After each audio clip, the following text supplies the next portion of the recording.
All right, hello everyone. Today we're working on chapter 3 of The Quiet Labor, a workbook for spiritual progress by Peter Smith. So chapter 3, Asanas and Mudras. An asana is the posture that you sit, stand, or lay in during meditation. The word asana comes from yoga and translates to seat. The purpose of an asana is to provide a comfortable, stable stance to practice in. Those who have tried a full lotus may be tittering to themselves at my use of the word comfortable. The asana also allows you to create what we call chilaks. The process of meditation stimulates internal energies to flow around the body. This energy has different names in various cultures. For example, the Chinese know it as qi. The Japanese call it ki.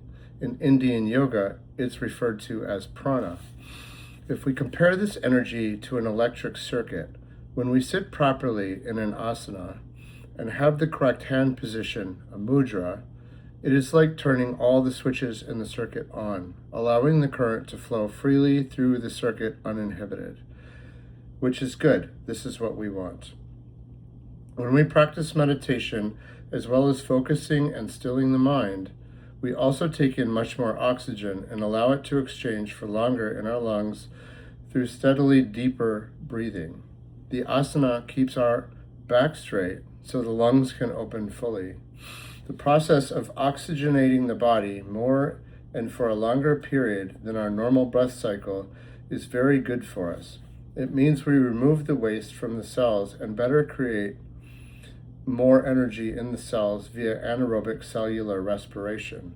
Asanas also allow the body to massage its internal organs through the breathing process. A mudra is the hand position that we adopt when in various asanas. On a physical level, the mudras keep the hands still and comfortable.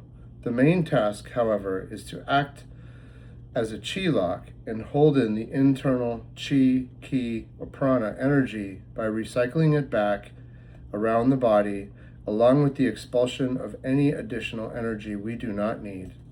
In this book, we will use just 3 mudras and 5 asanas. Positions such as the full lotus are comfortable for people who are relatively inflexible. So initially, let's start with a few simple postures known as the Egyptian posture, the standing posture, zazen or mountain posture, and the corpse posture, lying down, before moving on to the more difficult full and half lotus postures. Egyptian posture. This posture is for sitting on a stool or chair with no arms. From the bottom, the heels are touching. Legs don't need to touch the heels. This creates the first of 3 chilaks. Sit upright to keep the back straight, no slouching. The hands are held at navel height, and it is best if they don't rest on the lap. Instead, hold them a few inches above so the mudra floats. If you find this very uncomfortable, it is okay to rest them in your lap, but it's better the first way. The mudra used is often known as the cosmic mudra. It is created by placing the right hand on the bottom, left hand on top, both hands palm up. The left hand rests in the right with the thumbs of each hand touching. The thumbs are straight, that is, not pointing arrow-like up or down. And the contact between the thumb tips is gentle. The nails of the thumbs should face up and the nails of the fingers down. See the illustration. The mudra is your second chilak. Moving up the body, the shoulders are relaxed, not bunched up. The head is tilted slightly forward as if to tuck the chin in. This creates a straight line from the crown of the head down to the cervical vertebrae in the neck, to the spine. Put the tongue to the roof of the mouth, behind the front teeth as if you were saying the letter L. This creates the third chilak and better enables the flow of internal energy up and down the spine. Some people recommend tipping the chair forward using 2 or 3 inch blocks placed under the back legs. It isn't conditional. Suck it and see what works best for you. Personally, I don't use the blocks. Standing meditation posture. This posture can be performed anywhere and is good for shorter meditations when you won't delve too deep, or at the end of a physical warm-up to focus the mind. From the bottom up, heels together, feet flat on the ground in a V shape. The back must be straight and head tilted slightly forward, as with the Egyptian posture, except of course we are standing. The mudra that best suits this asana is the Zenyo Kito mudra. Arms hang down in front of the body. Form a circle with the first finger and thumb of the right hand. Then insert the thumb of the left hand into the right circle of thumb and first finger. Then join the left thumb tip to the tip of the left first finger and you have 2 interlocking circles. Now point the remaining 3 fingers on each hand straight down, letting the second fingers of each hand touch. The intertwined hands should hang roughly just below the navel. See the pictures. Place the tongue to the roof of the mouth and relax the shoulders, etc. Usually the eyes are closed in both this and the Egyptian postures, but that depends on what type of meditation you are doing. Other asanas we will cover here are the half lotus, the full lotus, the corpse lying down posture, and zazen, or mountain posture, which is kneeling meditation stance. These are pictured below with brief descriptions.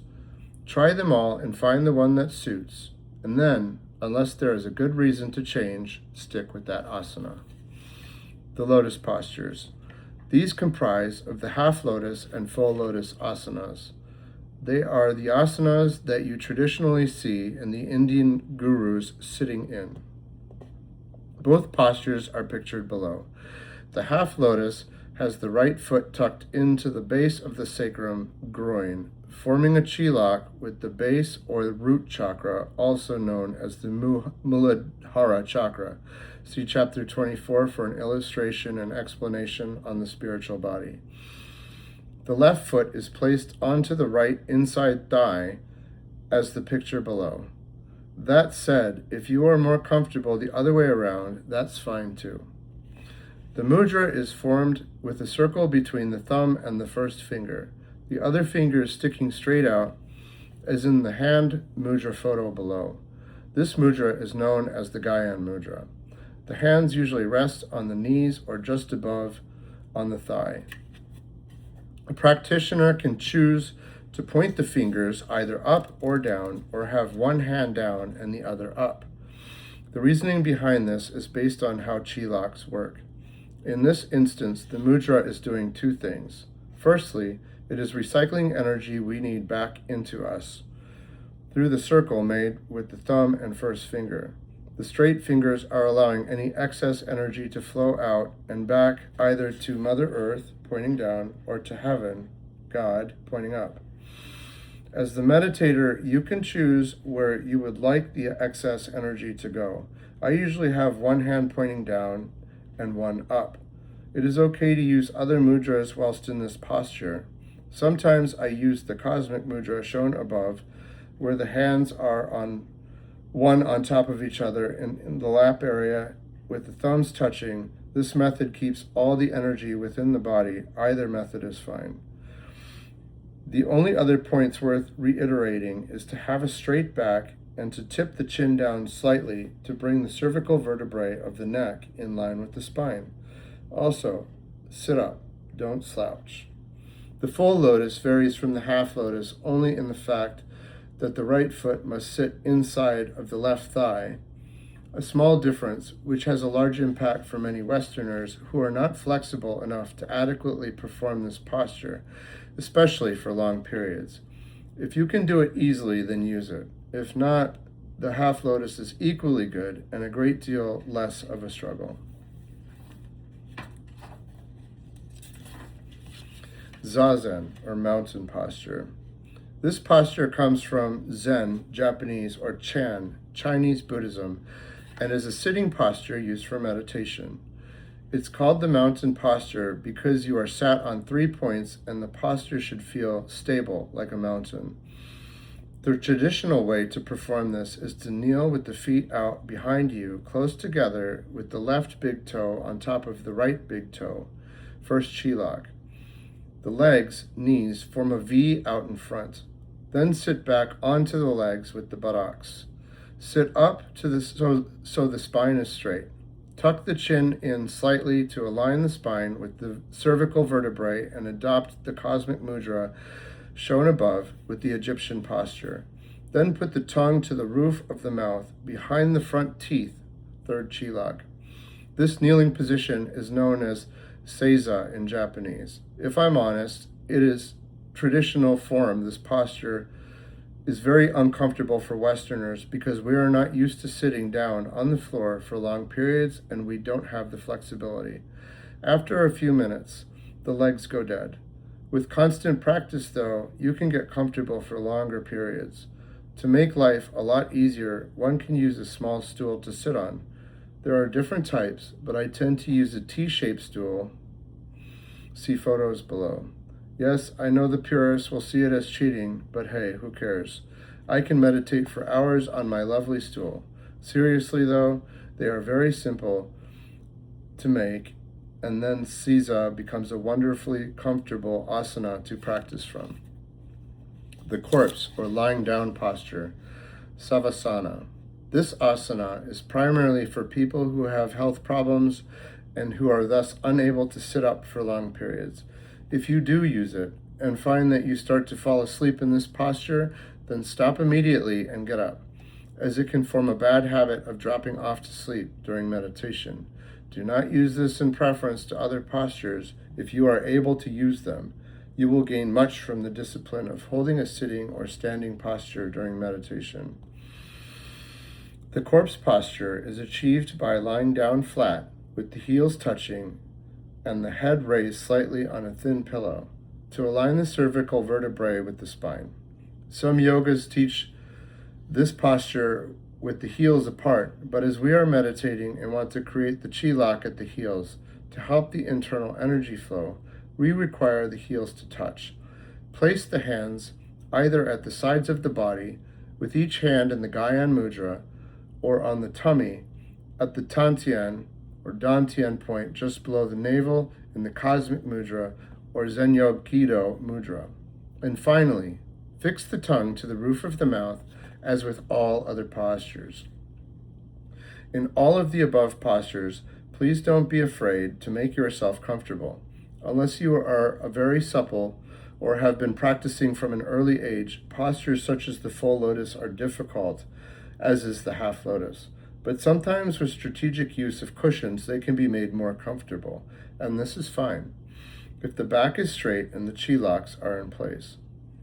If the above asanas seem a little too intimidating, you can simply sit cross-legged with the spine straight, maybe with some cushions placed beneath the buttocks to help lift up the spine, and use one of the above mudras instead. The asana is useful, but the most important thing is always going to be your intent and focus. Control your breath, control your mind, control your life. Thank you.